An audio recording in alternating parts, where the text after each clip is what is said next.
And what we're going to do is we're going to take 2½ cups of flour.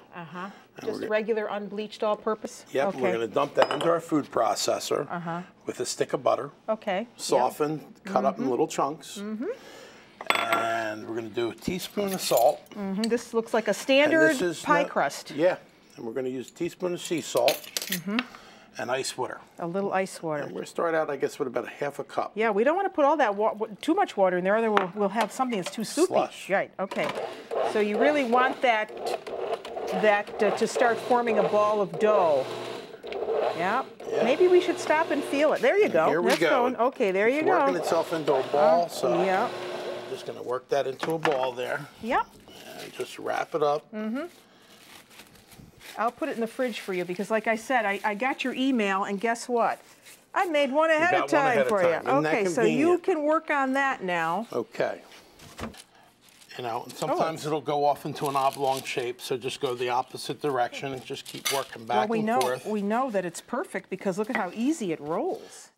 Beautiful. And I think we're just about there. All right, now, how are we going to get it on top? What's your trick for getting it in the pie dish? We're going to roll it back on the rolling pin. That's what I thought you were going to say. Okay. And you know what's good about that? You have the parchment so you can roll it over. Yes. Get it started. Uh-huh.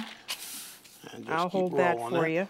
And then we're going to bring our pie plate over. And we're going to lay it right on top. Unroll, yes. And we're just going to unroll. Beautiful. Okay. There we go. Any tricks for crimping the edges? Well, what I like to do is just get it down into the dish. Just work it around with your hands.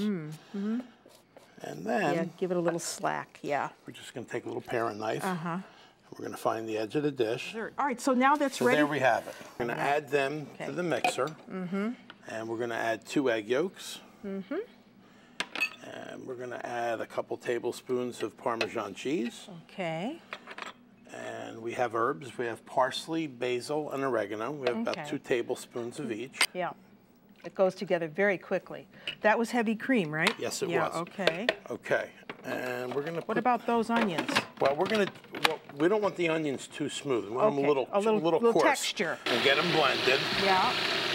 And now the onions. Now we can take our onion. The onions have been pre-roasted, so here we have an onion that was split in half. Nice and soft, yes. And there, basically, we can just take this, and we're going to just pull stack because we want the onion on the coarse side.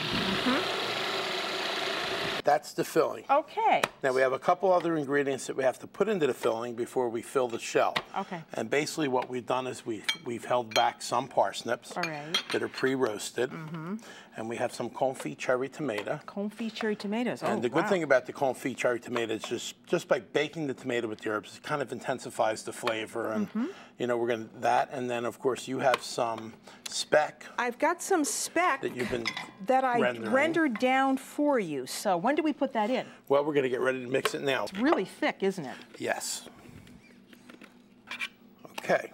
So we have this, and then what we're going to do now is we can add our the speck. Okay, there it goes. That's going to give a nice flavor. Now remember, this is that nice, lightly smoked ham. Wonderful, cured and smoked and here ham. We're going to add our parsnip. More parsnips. And then we just need to grab our confit tomato. Okay. Wow. This is really special. And here we have some. How pretty this is going to be together. Okay, so you want a spoon or you got something there you can put them in with? We'll grab them off with a spatula. Oh boy, can I mix this in? Sure you can. Boy, beautiful. This is really, really thick. So this is, you only need a small piece of this when you you cut into this pie. This is beautiful. And then from there, we're just going to fill the shell. Okay. Beautiful. That's it. So we're ready to go in the oven. All right, I'll take it to the oven. Is there anything else that we need to do for this? Well, we have a pesto sauce that we can make. All right, well, let's do that. I'll get this in. We have a cup of basil leaves that are pre-picked. Fresh basil. Can't do this with dried basil, right? No, it has to be fresh. Okay. We have a couple whole cloves of garlic. We have some Parmesan cheese. Parmigiano Reggiano. Some extra virgin olive oil. Okay. And just a few candied walnuts to sweeten it up. Now that's different, candied walnuts. And this is, you would serve this at the end when you're going to serve this, right? Yeah, we're going to take this, you just spoon a little bit on the plate and place the tart right next to it.